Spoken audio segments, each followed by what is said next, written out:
Hello everyone, my name is Gopi Krishna Karidu. With the help of my teammates Sushma Kanchkatla, Christian Samuel Ganipaka, Pranith Reddy Singh Reddy, we are going to analyze Gaudi Hovis International Bridge, a significant infrastructure connecting in Canada and the United States.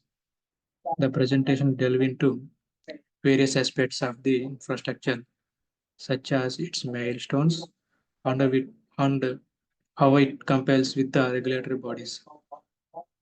In this side, in this slide, we are going to the project initiation and planning.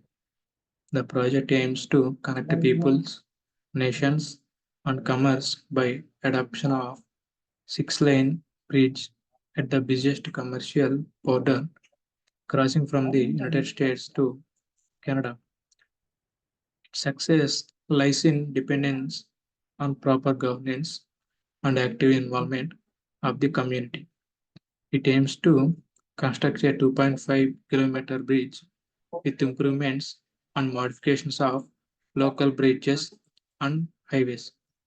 The construction duration is to be 74 months, with an anticipated completion at the end of the 2024. The project will run for 30 years with a total expense of 5.7 billion Canadian dollars realized from toll revenue. As we discuss its various features from initiation to execution, we will know how good the bridge will serve the locals. That's all for myself. The next presentation will be presented by Sushma Kanchukatla.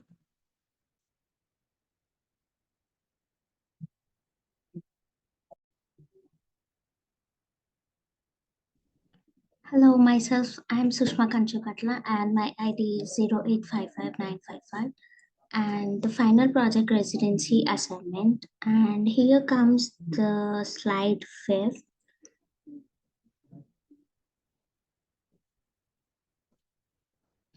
So, moving to the second part of the project's initiation and planning, we are going to talk about stakeholders, their interest, and the involved risks. Key stakeholders are the Windsor Detroit Bridge Authority, created by the Canadian government, and Bridging North America, a private sector. We realize these stakeholders have several interests, which include financial security, good delivery of the project, improved infrastructure, and minimal congestion. The risks include financial risk from project scale and public-private sector partnerships, possible delays, and difficulties of crossing the borders. Others include regulatory compliance and unfavorable environmental factors. So here comes about the sixth slide. In this slide, we are going to talk about insights to management insights, considering it to the discussion on the previous slide, connecting it to how stakeholders change. We will use the risk register for our analysis. Project risk involvement involves application of efficient anticipatory measures such as analysis of schedules and scenario modeling, provide insights to the risk. Properly laid down government it is a governance structure with multi-purpose management helps the project team helps the project team to respond to the risk efficiently. The top five risks as per the risk register include cross-border complexities, financial risk, and environmental dangers, the construction delays, and the stakeholder management challenges. Thanking you.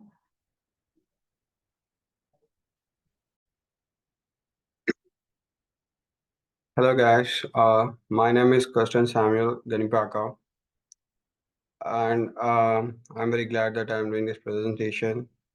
So coming to this slide, we are going to talk about insights to management, where insights, considering it to a discussion on the previous slide, insights connecting it to how stakeholders changed. We will use this risk connecting it to how stakeholders changed. So To register for our analysis, proper risk management involves application of efficiency anticipatory measures such as analysis of schedules and scenario modeling provide insights into the risks. A property laid down governance structure with multi-purpose management helps the project team to respond to the risks efficiently. The top five risks which register include across the border complexities, final risk, environmental dangers, construction delays, and also the stakeholders management challenges. Here, I also want to tell you that in this presentation, from this slide, we will also discuss the types and how frequent types of communications are applied during these significant situations. In this process, we will utilize the communication register where uh, where cross-functional interface management at ad hoc meetings to address new cross-functional challenges, and the types of communications include the cross-functional challenges. The next is the government stakeholder communications. They are done very advancedly from both the sides of border. We also have communications for in emerging risk.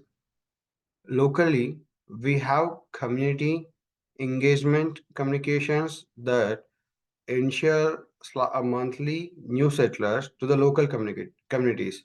Finally, let's talk about serious milestone. Communications involves updates on progress during significant project cycles. In this slide, we will also know the let's talk about our project's fate in this slide. Here, from our analysis, we realized that the project was successful and we were convinced that with aspects such as community benefited from the allocations of $20 million CAD on the community benefits plan and address of both borders, slides, and the shareholders. Also felt satisfied with regular communications, good governance, and effective risk management.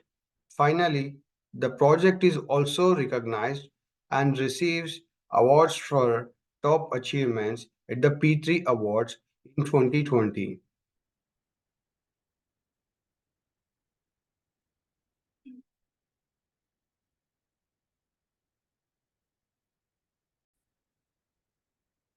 Hello, this is Pranit Singh Reddy.